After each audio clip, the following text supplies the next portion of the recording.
Hi guys, it's Mary back again from Rocky Mountain Gardens. Welcome to my channel. And if you're just stopping by for the first time, I hope you'll come back again.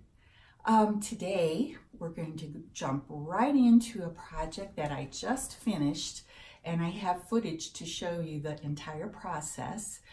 I decided in my living and dining room area that I wanted to get rid of the wallpaper that I had that was below the chair rail. And of course, if you've ever tried to remove wallpaper, it is really horrible task. And so I was trying to think, what can I do to avoid having to deal with the wallpaper removal?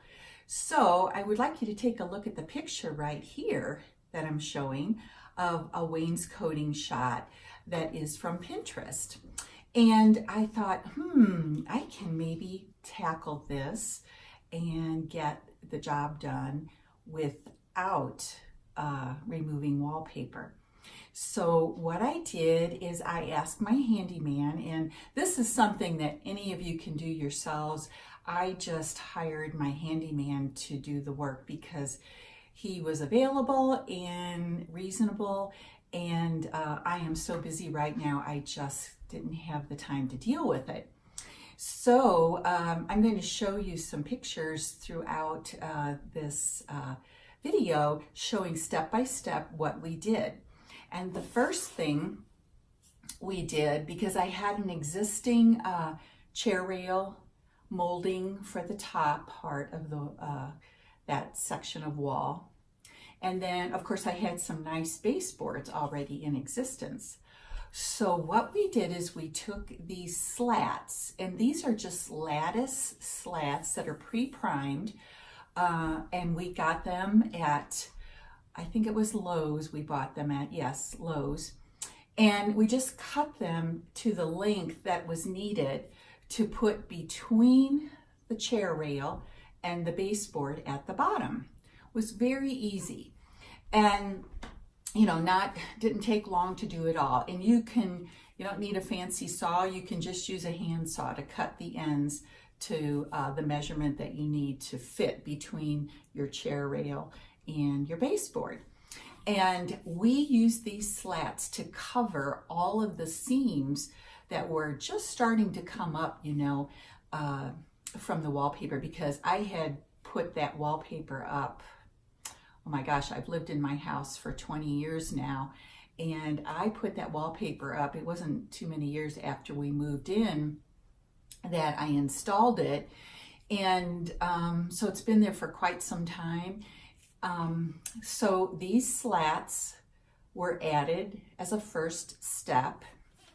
The next step we did was we took a product from Sherwin-Williams, and this is called Quick Dry Stain Blocking Primer. And I'll show you, it's kind of hard to see it on the can here because the primer is covering up the name, but I will definitely put links for this product and anything else that we used in the description box of my video. So this was the first step, and we used it to cover the slats and the wallpaper, and then that blocked and protected the wallpaper from the wetness later of the coats of paint that we used to keep that wallpaper from shrinking up or pulling away from the wall. In other words, the paint can leak through the wallpaper and start dissolving the glue that's on the back of the wallpaper, and then it'll start pulling away from your wall. So it's really important to use this quick drying primer first on the wallpaper. Now, to apply that, all we used were two tools. We just used a small roller with this is a foam roller piece here. And we used a small one because it fit in the edges and everything quite well. And any place where we needed to go, to get in corners and so on, we used an angle brush like this. And I have invested in a better quality angle brush for cutting in when I'm painting. So this is one thing you might want to spend a little bit more money on for a quality brush. So these are our two tools. That's it. I think I bought this at Lowe's. Okay, so after the primer dried overnight, then we started with our paint coverage. And we literally painted over the slats that we had installed, the wallpaper with the primer on it, and my chair rail and my baseboard. We repainted over it entirely, so everything had the same type of paint.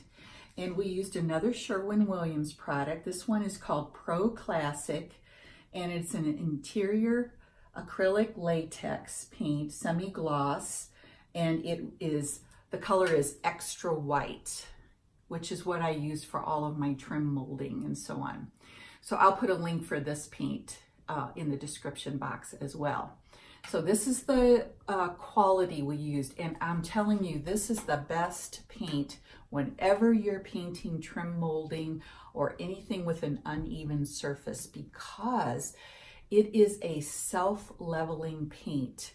And what that means is that, you know, if you happen to not get it exactly perfect, you know, you have maybe little tiny ridges or something in your paint coat, this paint is amazing. It literally levels itself out so that, you know, it looks like a smooth finish. So remember that, even though this paint can be quite expensive, and of course I used my 30% off coupon from Sherwin-Williams always when I'm purchasing from them, but this is expensive, but I'm telling you, it saves you so much time and effort. You'll be willing to invest in a good paint. So we did one coat, and I could still see through the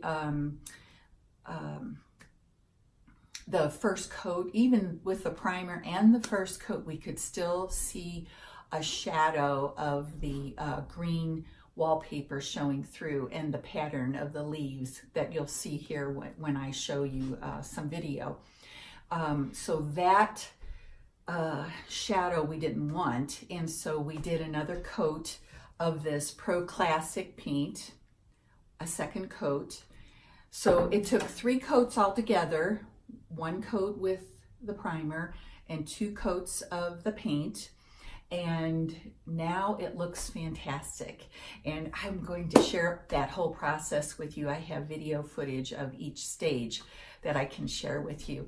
And I just want to encourage you to go ahead and try this sometime. As you walk toward my kitchen, you can see this first wall, which has wallpaper on it. And then we swing around the corner here, and you can see more wallpaper. Follows all the way to the back wall of my dining room. And as you can see, it is not horrible, but I do believe my new wainscoting will really brighten up my living and dining rooms. Here's part 1 of the transformation of my wallpapered area, which was just wallpapered up to the chair rail. I'll show you here. And so we're going to be coming around here. And what we've done is attached these small slats, and they're just 1/4 inch thick, and also caulked them so that when we do the painting of this whole area, including the wallpaper, you won't see any gaps. So if you look closely right here, it has been caulked all the way down, and also caulked around these edges here. And you can see that everywhere there is a seam on the wallpaper, we have attached with very thin finishing nails these little slats. And so they're spaced out fairly evenly all the way around this dining room area,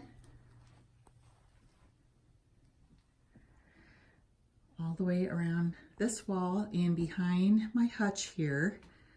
They continue. We pulled the hutch out. You can see I've removed things from my hutch so that I could have nothing be damaged by pulling that out. And then it just continues around on this wall. Here we have begun applying a primer to all of the surfaces, covering the slats and the wallpaper.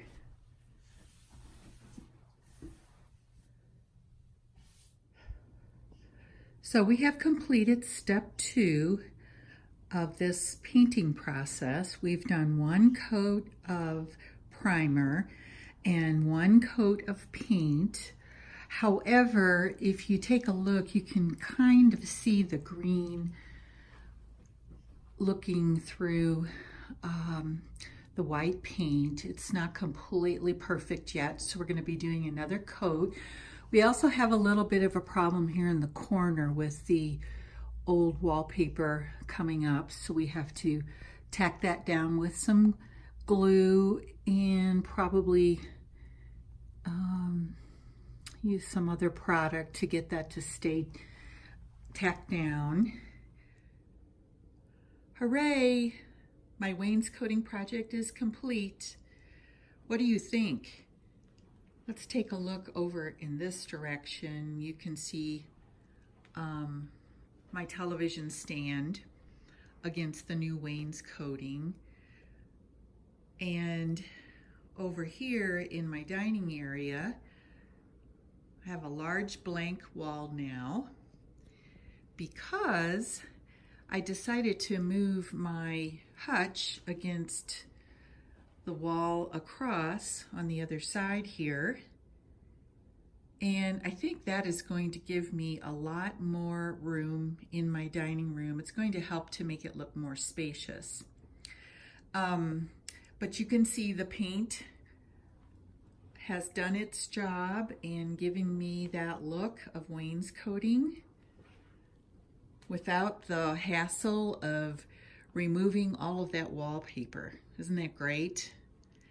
And I do plan on this wall to take down the picture that you see hanging there.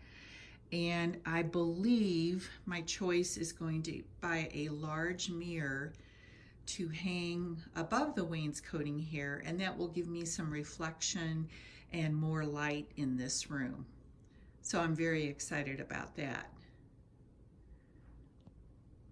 This is a project that you can do too. It's just not that difficult, as you could see through the steps of this process. So if you've got a wallpaper problem and you are not happy thinking about having to strip that all down, here is one way that you can tackle it and redo your project or your room to look really almost brand new without all of that heartache and headache. Okay, I hope you enjoyed this project and come back again for more. Bye-bye now.